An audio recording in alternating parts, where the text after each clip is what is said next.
দাদা নমস্কার। নমস্কার দাদা, কেমন আছেন দাদা? এই দাদা আছি কোন রকম। এটা কি করছেন? এটা দাদা প্যাকেট পরাচ্ছি পেয়ারাতে। পেয়ারাতে প্যাকেট হ্যাঁ, করাচ্ছেন? পেয়ারাতে প্যাকেট পরাচ্ছি। আচ্ছা, তো বন্ধুরা দেখুন দাদার একটা 12 মাসি কাঁঠাল আর 12 মাসি পেয়ারার একটা সম্মিলিত একটা ক্ষেত বা খামার। তো এখান থেকে দেখুন দাদা পেয়ারার গায়ে আর কি প্যাকেটগুলো দিচ্ছেন। আমি জানি যদিও বা দাদা, আপনি একটু বলে দিন কেন এই প্যাকেটের উপকারিতা কি, কেন দাদা পড়াবেন? প্যাকেটের উপকারিতা হচ্ছে বিভিন্ন পোকামাকড় আক্রমণ করবে না। তারপরে এর প্রধান কারণ যেটা, হ্যাঁ, সেটা হচ্ছে দাদা বিভিন্ন বিষক্রিয়া যেন না হয়। যেমন আমরা বিভিন্ন রকম ওষুধ স্প্রে করি, হ্যাঁ। এইবার এটা যেন ফলের গায়ে থেকে মানুষের শরীরে প্রবেশ না করে। আচ্ছা, মানে এই যে গাছের পাতায় ধরুন কোনো পোকা এলো, হ্যাঁ, সেই পোকা দমনের জন্য ওষুধ স্প্রে করেন, সেই ওষুধ যেন আবার ফলের গায়ে না লাগে। ফলের গায়ে না লাগে, ফলের গায়ে লাগলে দেখা যাচ্ছে সেটাই আবার আমরা খাবো। হ্যাঁ, তো বন্ধুরা অনেকেই আপনারা আবার বলবেন যে সব ফলের গায়ে তো আর লাগানো হয় না, যেগুলো সাইজ হলে। হ্যাঁ, যেমন এই ছোটটা তো এখন ব্যাগ লাগানো হবে না, তো এখন স্প্রে করলে তো এর গায়ে তো ওষুধটা থাকবে। তবে হ্যাঁ বলুন, ওষুধের যেটা গুণাগুণ সেটা ধরুন 1 মাস, সর্বোচ্চ 1 মাস। হ্যাঁ, এবার যেই ফলটা মোটামুটি একটু বড় হয়েছে, হ্যাঁ, 1 মাস না 45 দিন পরে আমরা হারভেস্টিং করব। হ্যাঁ, সেই ফলটা দেখে দেখে আমরা প্যাকেটটা পরাই। ঠিক। তাহলে তার মানে এর গায়ে যদি কোনো ওষুধ লাগেও, এটা কিন্তু মোটামুটি 2-3 সপ্তাহ পর থেকে তার এফেক্ট আর থাকে না। ঠিক আছে। আচ্ছা, আর দেখুন বন্ধুরা ছোট্ট একটা গাছ, ফল দেখুন বন্ধুরা, অবাক হয়ে যেতে হয়, অবাক হয়ে যেতে হয়, এত সুন্দর। দাদা কত বয়স বাগানটা? এই বাগানটার বয়স হচ্ছে 1 বছর 2 মাস। 1 বছর 2 মাস, 14 মাসের বাগান। 14 মাসের বাগান। তাতে আপনার কাঁঠাল গাছও বেশ সুন্দর হয়েছে দেখুন বন্ধুরা। 19 মাস 20 মাস বয়সে কিন্তু এখান থেকে ফল নেওয়া যাবে কাঁঠাল থেকে। আর ইতিমধ্যে পেয়ারা থেকে কিন্তু দাদা হারভেস্ট করছেন, ফল নিচ্ছেন। আর দাদা পেয়ারার মানে কবে, মানে কত বয়স হলে আর কি এর ফলগুলো নিতে পারে? এটা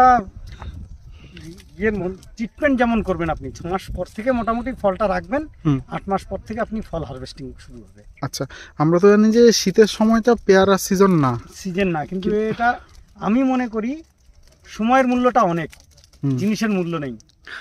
ঠিক।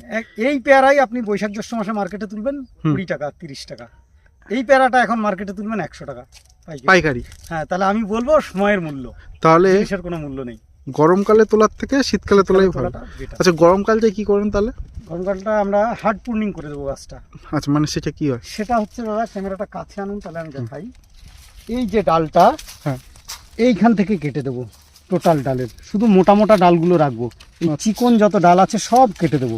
আচ্ছা, কেটে দিলে আবার নতুন করে কুশি বেরিয়ে আবার নতুন করে ফল আসবে। আচ্ছা, তাহলে সেটা বলছেন যে গাছের যত্ন বা শরীর মানে ঘুমন্ত রেস্ট দেবো গাছকে, 4 মাস রেস্ট দেবো। আচ্ছা, আর এই সময় যখন আর কি ফল হচ্ছে, আপনারা হারভেস্ট করছেন, এই সময় পরিচর্যাটা কি? এই সময়ের পরিচর্যা দাদা, সার প্রয়োগ করতে হবে, মেডিসিন প্রয়োগ করতে হবে, বিভিন্ন কীটনাশক যেগুলো আছে ওইগুলো স্প্রে করতে হবে, ফাঙ্গিসাইড স্প্রে করতে হবে। ঠিক আছে, কীটনাশক ফাঙ্গিসাইড তো অ্যাভেলেবেল, সারও অ্যাভেলেবেল। মেন বিষয় হচ্ছে বিষয়টা বোঝার যে কোন ফলের কোন সময়ে কি সার প্রয়োজন। এই ক্ষেত্রে আপনারা কি? এটা দাদা যে চাষ করবে তার বিভিন্ন ধরনের সার, বিভিন্ন কোম্পানির সার ইউজ করে, তার একটা চয়েস আছে যে আমি কোন সারটা দিলে আমার গাছটা মানে ভালো পুষ্টি পাবে। যেমন আপনি কোনটা দিচ্ছেন? দাদা আমরা জৈব দিই, কিছুটা রাসায়নিক দিই। ওকে। তারপরে দাদা রামকৃষ্ণদার মানে শ্রীকান্তদার পরামর্শে অনেকটা চলি।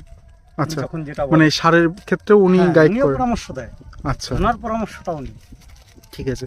তো আমি তো আমার বন্ধুর উদ্দেশ্যে বলি, তো বন্ধুরা আপনার উদ্দেশ্যে বলি, এতদিন ছিল যে শ্রীরামকৃষ্ণ নার্সারি শ্রীকান্তদাকে আমরা সবাই জানতাম যে 12 মাসি কাঁঠালের জন্য উনি বিখ্যাত। আর ওনার 12 মাসি কাঁঠাল নার্সারি রয়েছে, বাগান রয়েছে। তার পাশাপাশি গত বছর তিনি তার বিশ্বস্ত কয়েকজন চাষি বন্ধুকে এই মানে 12 মাসি পেয়ারার এই চারা দিয়েছিলেন বাইরে থেকে আনিয়ে, যে তোমরা আগে করে দেখো ভাই, তোমরা যদি সফল হও তবে আমি এটাকে কিন্তু মার্কেটে লঞ্চ করব, তার আগে আমি করতে চাই না। মানে উনি দেখতে চান যে এর কমার্শিয়াল ভ্যালুটা কত, আসলে কি এটা করে একটা লাভজনক অবস্থায় চাষিরা যেতে পারেন কিনা। আর শ্রীকান্তদা হচ্ছেন যে বিকল্প চাষের সন্ধানে থাকেন সবসময়, যে উনি চাইলে আজকে কিন্তু যে কোনো একটা নার্সারি আপনি জাস্ট ইমাজিন করুন, একটু ভাবুন যে তার কাছে কী কী পাওয়া যায়, সব রকম ফলেরই গাছ পাওয়া যায়।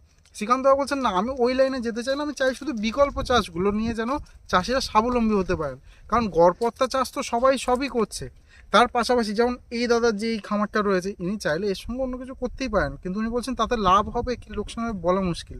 তার পাশাপাশি একটা বিকল্প কিছু থাকলে কি দেখা যাচ্ছে এটা সময় মানে অফ সিজন একটা ভালো দাম পায়। যেমন এঁচড়ের দাম 12 মাসে এঁচড় গরমকালে আর কি 27 টাকা 28 টাকা 30 টাকায় নেমে আসে, যেটা এই শীতকালে দেখা যাচ্ছে পাইকারি দামই 90 টাকার উপর, মানে 3 গুণ বেশি দাম হয়। সেই সময় গরমের সময় ওই গাছকে রেস্ট দেওয়া হয়, যেরকমটা এই দাদা একটু আগে পেয়ারার কথা বললেন। তো গরমকালে এই পেয়ারারও একই অবস্থা, প্রায় 20 টাকা 25 টাকা 30 টাকা এরকম দাম হয়ে থাকে। এখন দাদারা পাইকারি দাম পাচ্ছেন, একটু আগে দাদার সঙ্গে কত ছিল, প্রায় 100 টাকা করে।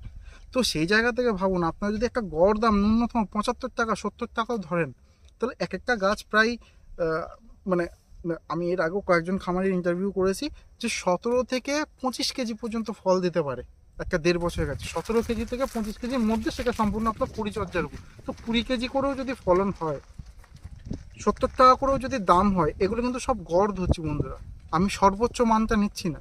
তাহলে সর্বোচ্চ মান নিতে গেলে আমার 25 কেজি ধরতে হবে, সর্বোচ্চ দাম ধরতে গেলে আমার 100 কেজি ধরতে হবে, তা নয়, একটা গড় মাঝামাঝি দাম ধরছে। তাহলেও দেখা যায় যে 20 কেজি করে ফলন হলে 70 টাকা করে দাম হলো, 1400 টাকা একটা গাছ আপনাকে দিতে পারে শীতের মরশুমে। ভাবুন, 1400 হোক 1500 হোক, এরকম যদি একটা দাম হয়, সেই জায়গায় যদি 100টাও গাছ থাকে 1.5 লাখ টাকা, এবার 1 বিঘায় তো আপনার 400টার কাছাকাছি গাছ বসাতে পারবেন। তার মানে প্রায় 5 লাখ 6 লাখ টাকা পর্যন্ত কিন্তু আয় করা যায় শুধুমাত্র পেয়ারা চাষ করে। এবার দাদা তার সঙ্গে এটা ওনার একটা শুধু ডেডিকেটেডলি একটা পেয়ারা বাগান রয়েছে, সম্ভবত দুটো আছে না, আরও দুটো, ওই দুটো ছাড়াও কিন্তু তার সঙ্গে এই কাঁঠালটাও করে দেখছেন। তো সঙ্গে থাকুন, তার সঙ্গে আর একটু কথা বলি। হ্যাঁ দাদা, এই কাঁঠালের চারা আপনি শ্রীকান্তর কাছ থেকে কত টাকা করে কিনেছিলেন? 165। ওটা 165। 165। আর দাদার সঙ্গে আমার কথা হয়েছিল, উনি বলেছেন যে পেয়ারার চারার দাম নিচ্ছেন 25 টাকা। এইটা আমি একটুখানি মানে অবাক হয়েছি, দাদা কেন এত কম দাম কেন, যেখানে আপনার অনেক বেশি দাম নেন বলে অনেকে মানে বিরূপ মন্তব্য করে আমাদের ভিডিও, যে যেখানে মার্কেটে 40 টাকা 50 টাকায় নাকি ভালো কাঁঠাল চারা পাওয়া যায়, সেখানে শ্রীকান্তর কাছ থেকে কেন 165 টাকায় কিনবো? 165 টাকা দামটা হচ্ছে চারার সাথে সার্ভিসিংটা ফ্রি, মানে পরামর্শ কি কি লাগবে না লাগবে এইগুলো ভিজিট করা বাগানে। কিন্তু পেয়ারার চারার দাম আমি মনে করি যেটা যে 25 টাকা নিচ্ছেন, হয়তো উনি চারাটাই দেবেন, আচ্ছা, এবার ট্রিটমেন্টটা আপনারা বুঝতে পারবেন, সেটা আপনারা বুঝেন, আবার চাইলে নিতেও পারেন, সেটা দাদার সঙ্গে কথা বলতে পারেন, দাদার সঙ্গে যোগাযোগ করতে আচ্ছা।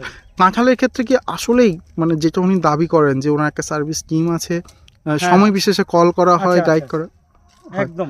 আচ্ছা, দাদা কি ফিজিক্যালি আপনার এখানে এসেছিলেন? এখানে 3 থেকে 4 বার এসেছে এই 1 বছর 2 মাসে? হ্যাঁ। আপনি কটা কাঁঠাল চারা নিয়েছেন? দা আমার 150টা কাঁঠালের চারা আছে। 150টা, মানে এই জমি প্লাস অন্য জমি দুটো মিলে 150টা কাঁঠাল চারার জন্য উনি আবার এখানে ভিজিটও করে গেছেন।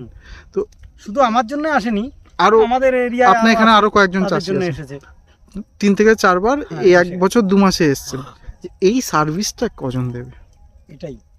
তার সঙ্গে পেয়ারার সম্পূর্ণ যে আপনি বলছেন যে মানে চারা দেয়া থেকে চাষ পদ্ধতি এবং সার সবটাই উনি গাইড করেছেন। ঠিক আছে, তো বন্ধুরা আপনারা যারা যারা 12 মাসি কাঁঠাল চাষ অথবা 12 মাসি পেয়ারা চাষ করতে চান, শ্রীরামকৃষ্ণ নার্সারির আমি নাম্বার দিয়ে রাখলাম, তার সঙ্গে কথা বলে দেখতে পারেন যে আপনারা কীভাবে আপনার প্রজেক্ট তৈরি করবেন, সেটা আশা করি দাদা আপনাকে গাইড করবেন। আর ভিডিওটি কেমন লাগলো, এই ভিডিও থেকে আরও কিছু জানার আছে কিনা অবশ্যই কমেন্ট করবেন, আমরা সেই প্রশ্নগুলো সঠিক উত্তর দেওয়ার চেষ্টা করব। দাদাকে অনেক ধন্যবাদ জানিয়ে, আপনার সবাইকে অনেক ধন্যবাদ জানিয়ে ভিডিও আজকের মতো এখানে শেষ করি। ধন্যবাদ সকলকে, নমস্কার।